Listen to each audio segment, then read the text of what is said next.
For over 100 years, one book has defied every attempt to explain it. A manuscript with no known author, written in a language that doesn't exist, and filled with drawings that seem to come from another world. Scholars have tested it, decoded it, photographed it, and analyzed it with every modern tool available, yet no one has ever unlocked its meaning. This is the story of the Voynich Manuscript, the most mysterious book on Earth. Our story begins in 1912. A Polish-American book dealer named Wilfred Voynich enters the Villa Mondragon, a magnificent Jesuit college near Rome. He's there to look for rare books. Hidden away inside an old chest of manuscripts, he discovers a strange, thick volume bound in vellum. He opens it, and his world changes. The pages are filled with looping, elegant handwriting, but none of the words make sense. There are no familiar letters, no recognizable words, no matching alphabet anywhere in the world. It's written in a script no human being has ever seen. Voynich purchases the book, convinced he's uncovered a priceless historical treasure. Little did he know, he had just stumbled upon one of the greatest puzzles in history. Inside the manuscript were hundreds of bizarre illustrations.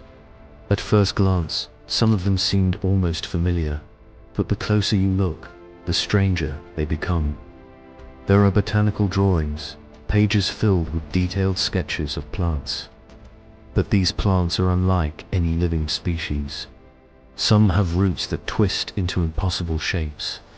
Others have flowers that seem to belong to no ecosystem on Earth. Botanists have tried for decades, but none of the plants can be identified, even after comparing them to thousands of known species. It's like a field guide to an alien planet. Then there are the astronomical sections. These pages show strange circular charts, star-like shapes, and what looked like zodiac symbols. Some are recognizable, like a unique drawing that resembles the sign of Pisces. But then there are other diagrams that defy all explanation, as if they represent a completely unknown scientific or cosmological system. It's a glimpse into a universe that might have only existed in the mind of the author. Even more puzzling is what scholars call the balneological section. These are pages filled with drawings of nude female figures, bathing in a complex network of interconnected tubs and pipes. The scenes almost resemble medical or anatomical illustrations, yet nothing like them appears in any known medieval manuscript. The women are often connected by flowing, tube-like structures, giving the images an almost biological feeling. Are they depicting some kind of hydrotherapy, a symbolic ritual, an alchemical process? No one knows for sure what they are meant to represent. And then there's the text itself. The manuscript is written in a script that has come to be known simply as Voynichese. Linguists and cryptographers have thrown everything they have at it. Here's what's so fascinating. If it's a real language, it appears to follow consistent rules. There are word frequencies, patterns, and structures that closely resemble natural human speech. Certain words appear more often than others, just like the or and in English. But it doesn't match any known alphabet, ancient or modern. Some experts have suggested it might be a cipher-coded language, but after a century of trying, no encryption method has ever successfully unlocked it. For a long time, people wondered if the whole thing was just an elaborate forgery created by Wilfred Voynich himself. But in 2013, science gave us a definitive answer. Carbon dating tests were performed on the manuscript's vellum pages.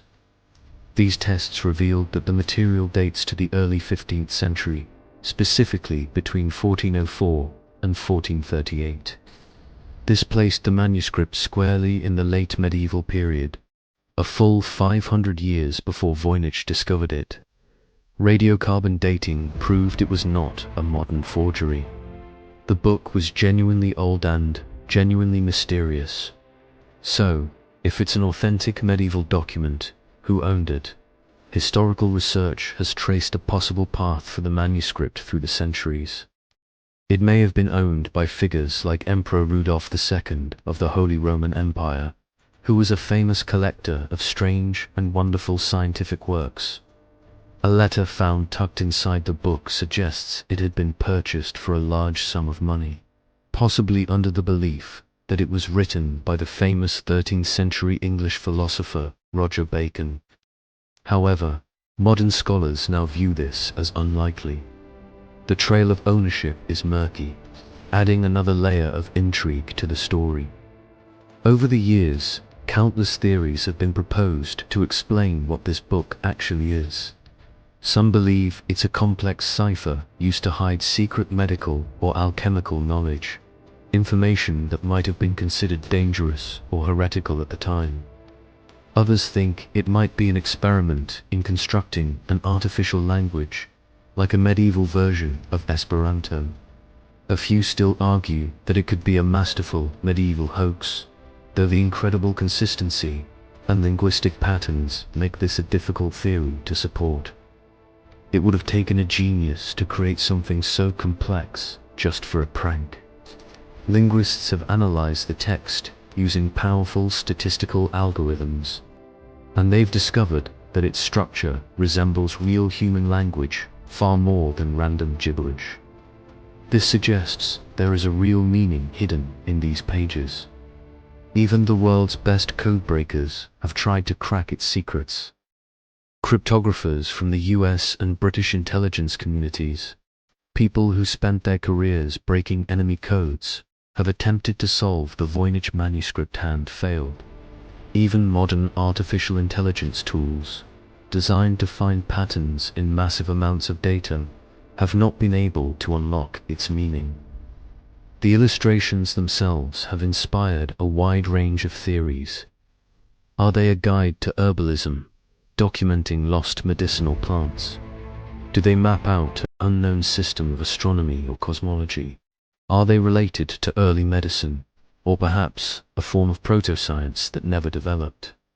As we saw, some pages appear to depict the zodiac cycle, while others resemble medieval pharmacological texts.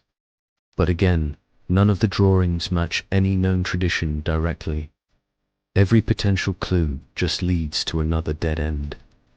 Today, the manuscript is housed in the Binnike Rare Book and Manuscript Library at Yale University, where it's catalogued as MS-408.